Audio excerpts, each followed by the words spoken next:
Se 2026 der errado para a Ferrari, eu acho que acabou. Não acabou para a Ferrari, eu tô falando do Charles. Acabou a chance real, concreta, adulta dele virar campeão do mundo de vermelho. Isso dói até para quem não é ferrarista, porque o Leclerc é aquele tipo de piloto que você olha e fala: esse cara nasceu para ser campeão. Só que caiu no lugar mais complicado do grid para isso acontecer.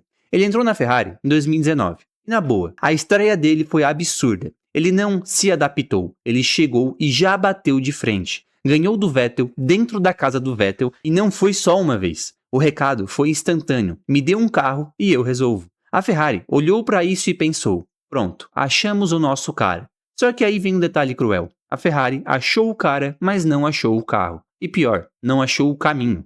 Porque a sensação que eu tenho é que o Leclerc foi gastando anos da carreira em parcelas. 2020 foi aquela vergonha técnica. 2021 melhorou um pouco, mas ainda era um projeto sem teto. 2022 parecia o ano da virada. E aqui é onde a história quebra. O começo de 2022 foi um trailer de um filme que nunca saiu. A Ferrari rápida, o Charles liderando, vencendo, controlando corrida. A Red Bull tropeçando. Por alguns meses parecia que o destino finalmente tinha lembrado que a Ferrari existia. E aí veio o que sempre vem. Quebra de motor, problema técnico, estratégia surreal, pit stop bagunçado, comunicação truncada e sim, um ou outro erro de piloto também, porque ninguém é de ferro. Só que o pacote inteiro era grande demais. Eles perderam os 2 títulos antes das férias de verão. Isso é inacreditável até hoje. E o que aconteceu depois disso é o que torna 2026 tão pesado. A Ferrari nunca mais competiu de verdade por um título desde 22. Teve temporada de estamos ali. Teve ano de talvez nos construtores. Teve uma fase em que o time até pareceu mais organizado, mais consistente, menos uma piada.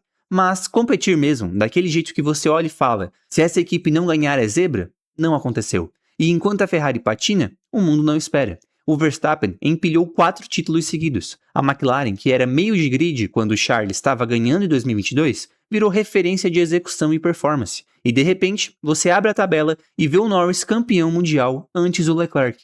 E é aí que mora o veneno. Porque para mim, o Leclerc é muito mais piloto do que o Norris. Mais completo, mais agressivo, mais rápido em pico, mais capaz de carregar o carro nas costas. Só que Fórmula 1 não dá troféu para talento puro, dá troféu para quem encaixa talento com a máquina no momento certo. E o Charles tá vendo esse momento passar. Ele não tem mais 22 anos, ele tá naquela fase em que começa a ficar desconfortável. Você tá no auge, mas o relógio já não é seu amigo. 28 hoje, 30 daqui a pouco. E o grid tá mudando. Tem moleque subindo, tem projeto novo chegando, tem contrato longo fechando, tem vaga que some por 5 anos. Se você errar a janela, você vira o cara que poderia ter sido.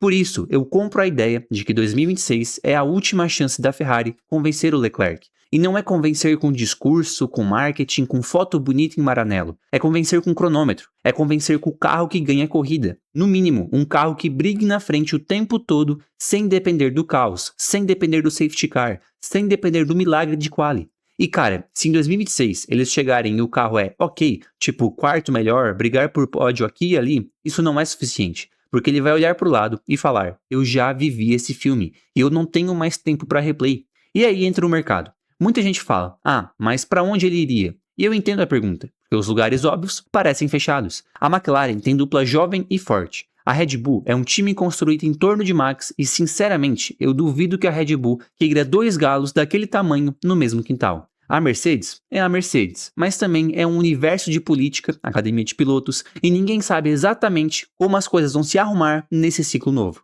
Só que tem uma opção que está crescendo como sombra desde que começaram a circular conversas de bastidor. Aston Martin. A Aston é a aposta, tá? Não é garantia, mas é uma aposta com ingredientes que a Fórmula 1 respeita. Estrutura crescendo, dinheiro infinito, ambição declarada e o fator Newey. E tem jornalista grande falando que existe conversa séria, coisa avançada mesmo, papo de pré-contrato olhando 2027, dependendo de como 26 começa. E quando esse tipo de rumor aparece com força, não é porque alguém na internet sonhou. Essas coisas nascem de interesse real de 2 lados. E antes de continuar, deixa eu encaixar um lembrete rápido, porque isso tem tudo a ver com viver de Fórmula 1 de verdade. Se você está montando sua coleção, boné, camiseta, miniatura, ou quer presentear alguém nesse fim de ano, dá uma olhada na Auto Fórmula. Eu sempre falo deles porque é o tipo de loja que entrega produto bom, de fã pra fã e ainda tem desconto com o cupom aqui do canal, o Motor01. É aquela compra que você vai fazer uma vez e vai virar hábito todos os meses. Então usa o cupom Motor01, garante 10% de desconto. O link tá na descrição e no comentário fixado. Voltando, a pergunta central não é se o Leclerc ama a Ferrari. Ele ama. A pergunta é, até quando o amor aguenta humilhação técnica? Porque o piloto pode ser leal, pode ser romântico, pode querer ser o cara que devolve o título para a Ferrari. Mas chega uma hora que você começa a entender que o ambiente também importa. E aí, a discussão da internet pegou um ponto que para mim é real. A Ferrari tem um problema estrutural de gestão, de orgulho, de poder difuso.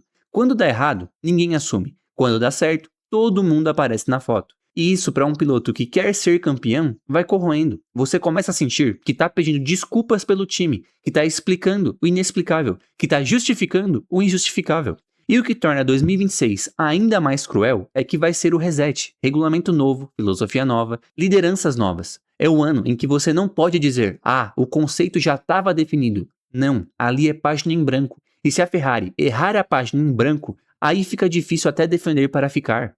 Só que a decisão do Leclerc não vai ser tomada em dezembro, vai ser tomada no olho, no detalhe, na sensação das primeiras corridas. E tem gente dizendo que ele vai olhar as primeiras 4 etapas e sentir se tem teto de campeão ou se é só mais um ano de esperança. E é aí que a história começa a ficar perigosa, porque se nas primeiras 4 corridas de 26 ele já perceber que a Ferrari não tem base, ele vai começar a fazer o que piloto grande faz quando sente que o tempo está acabando. Ele vai se mexer por trás, ele vai testar portas, ele vai se proteger, ele vai olhar para 27 como uma fuga necessária. E é aí que entra uma comparação que eu acho inevitável.